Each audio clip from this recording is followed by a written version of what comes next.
Good morning and welcome to WWDC 2018. Today is all about software. We're going to get started with iOS. Next big release of iOS is, you guessed it, iOS 12. And because we want these changes to be available to the full range of our customers, iOS 12 will be available on all the same devices as iOS 11. And we're focusing our efforts especially on the oldest devices. This is the iPhone 6 Plus. Now on that device, iOS 12 delivers a number of improvements across common operations. You'll see that apps launch up to 40% faster. The keyboard can come up to 50% faster, and you can slide to take a photo at up to 70% faster. And in iOS 12, we wanted to make an easy way to experience AR across the system. We created a new file format for AR. It's called USDZ. You can use USDZ across the system, from the Files app to Safari, to even sharing them over messages and mail. And what's great is you can place these 3D objects into the real world. Designers and developers will now be able to use familiar apps that they know and love, like Photoshop or Dimension, to create amazing AR content and bring it easily via USDZ. In fact, for the first time with Creative Cloud and iOS, you will have a what you see is what you get editing in AR. So here I am at the Fender website, and they actually let you configure your guitar with the kind of finish and pick guard that you want. So I can select a configuration option here, and then I can see the guitar I've configured. So I'm just going to tap in. Of course, I can see the guitar here, but wouldn't it be cool if I could see it in the real world, in its real size?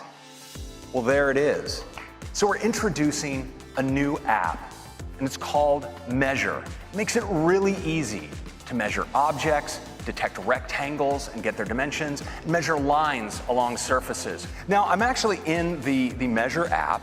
You see, I can easily measure along this suitcase by just tapping and dragging out a line like that. And check that out. It's a measurement. And we're on a relentless pace of advancement with AR, and that continues today with ARKit 2. Now this delivers true multi-user augmented reality. You and the people around you will be able to see your own perspective on a common virtual environment. And to help all you developers get started, we created this sample app written in Swift that you'll all be getting today. Now check out how both players and even a third observer can all experience the same environment in real time. Here we have Assembly Square. It's one of our LEGO creator sets. Perfect. Because now, with ARKit 2's multi-user support, we get to play with up to 4 friends in the same space. This year, we're making photos even better. We have an all-new tab. It's called For You. And with For You, you have all of your memories, those great memory movies, but more, like featured photos, highlighting a photo that you took on this day in past years. And effect suggestions, for instance, suggesting looping a live photo or applying a new portrait effect to one of your portrait photos. We've added sharing suggestions. So imagine you've gone out for a great dinner with some friends and you took some photos. Well, afterwards in For You, you'll see a suggestion like this to share those photos. If you tap in, you'll see that Photos is even recommending a set of photos from that set that you might want to share, and suggest who you might want to share them with, based in part by the people that appeared in the photos. Let's turn to Siri. We wanted to make Siri able to do much more for you. And we're doing that by taking advantage of the power of apps with a new feature we call shortcuts. Now, say you have the Tile app because you're always losing your keys. Well, the Tile app can expose the option to add a shortcut to Siri. You can assign your own phrase, such as, "I lost my keys," would be a good choice. And when you then say it, Siri will automatically activate Tile and show you right in the Siri UI, start ringing your Tile. We wanted to let you create your own shortcuts as users of multiple steps across multiple applications. And we're doing it with a new Shortcuts app. We start in the gallery, where there's hundreds of pre-made shortcuts that you can download, or we can hop over to the library, and I've got a bunch of shortcuts here, but I want to show you my heading home shortcut. You can see that it's just really a series of steps. It grabs my location and my travel time, and it sends my ETA to my roommate. It sets my HomeKit thermostat to 70 degrees, and it turns on my fan. And last, it gets directions home with Apple Maps with the best route to avoid traffic. I've already added this shortcut to Siri with the custom phrase heading home, so now, whenever I leave work, I can just say, heading home. You will get there in 1 hour. I sent a message to Cheryl. Your thermostat is set to 70 degrees, and I turned on the fan, playing KQED radio. We're bringing Apple news to stocks. The top stories in stocks features business news, right? Curated by the Apple News editors. With iOS 12, we're bringing stocks to iPad. We've also completely rebuilt voice memos to make it even easier to use. And we're bringing voice memos to the iPad for the first time. But we also have a smart and safe way to use your apps in the car. I think you know I'm talking about CarPlay. What you might not know is with iOS 12, CarPlay will also support third-party navigation apps. There are times of the day, or times when you just don't want to be disturbed. And one of those, of course, is at night. And so we're introducing Do Not Disturb during bedtime, where all you'll see is this. Nothing to get you spun up. But we're enabling what we call instant tuning for notifications right from the lock screen. You can press in to a notification, and from there you can decide to send future notifications from that app directly to Notification Center, bypassing your lock screen, or turn them off altogether. Now, we also wanted to give you help managing large numbers of notifications. So I'm thrilled to announce that we're bringing to iOS support for grouped notifications. Grouped not just by app, but also by topic and thread. It gives you a great overview of the notifications you've received. You can tap in and look at a particular group.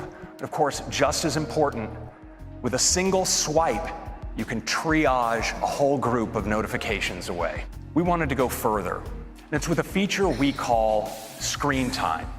And it starts with reports. Every week, you get a weekly activity summary that details how you used your iPhone or iPad. You get a summary of the time you're spending in apps, how much time you're spending, how often per hour you're picking up your phone and what's drawing you in, and what apps are sending you the most notifications. App where you might want to be spending a little bit less time, well, you can set your own limit. And then during the day, when you're using the app, you'll receive a helpful notification letting you know time is almost up. And we think this is going to be helpful for many people, but especially for some kids. You can also limit your kids' time in apps by category or by individual app. And this year, we're taking Animoji to a whole new level, the breakthrough new technology we call tongue detection. You can make your favorite Animoji do this.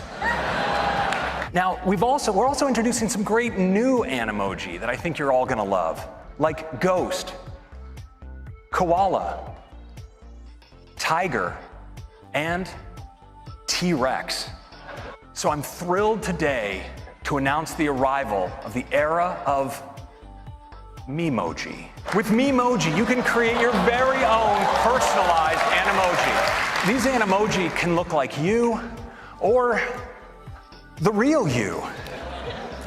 Now, this year, FaceTime is going to take a big leap forward because today we're introducing group FaceTime. 2 people, 3 people, actually up to 32 simultaneous participants.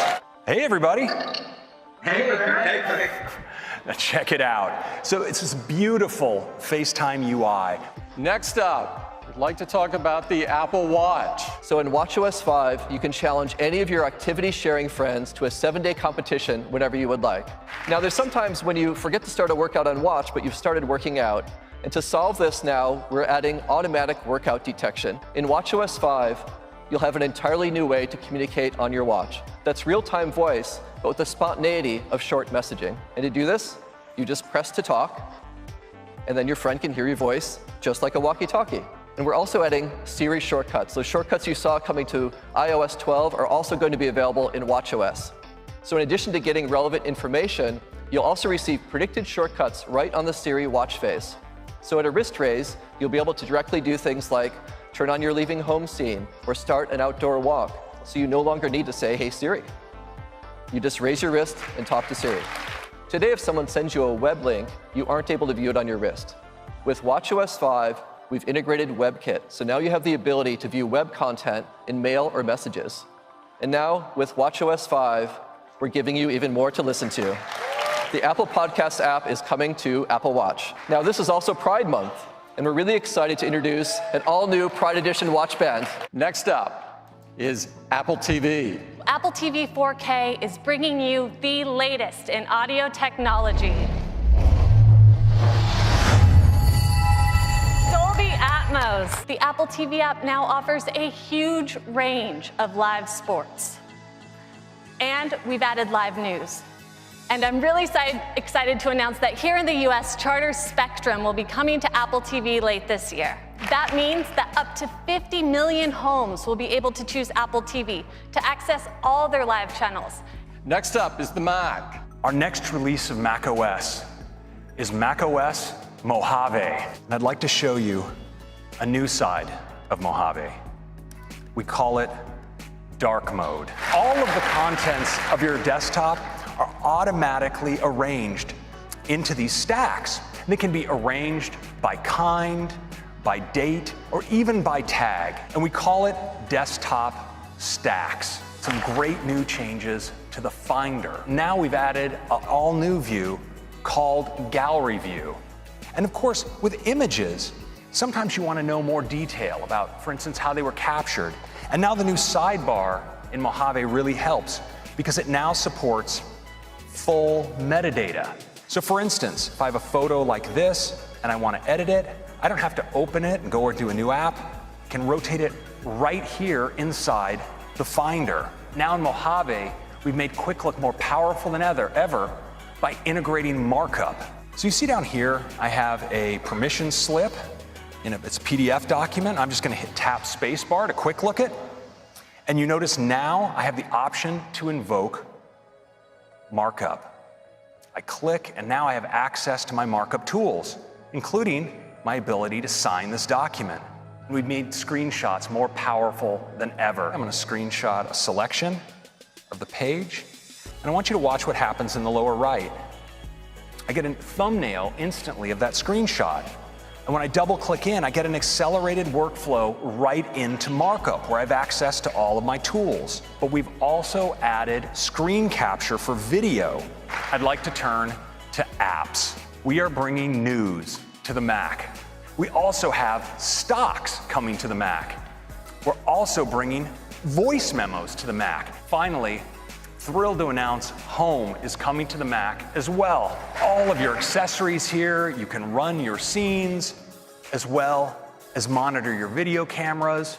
And of course, with Siri, you can command your home with your voice. I'd like to talk about security and privacy. Well, we've all seen these like buttons and share buttons, and these comment fields. Well, it turns out these can be used to track you, whether you click on them or not. And so this year, we are shutting that down. You want to interact with one of these, or one of these apps tries to access that information, you'll get this, and you can decide to keep your information private. So we've redesigned an all-new Mac App Store from the ground up. Microsoft will bring Office 365 to the Mac App Store later this year. And Adobe is bringing Lightroom CC. Days like this only come from years of effort and hard work and great sacrifice. Let's have an incredible week together. Thank you. He's all alone, some things will never change. The lonely loner, 6 degrees, minus 9.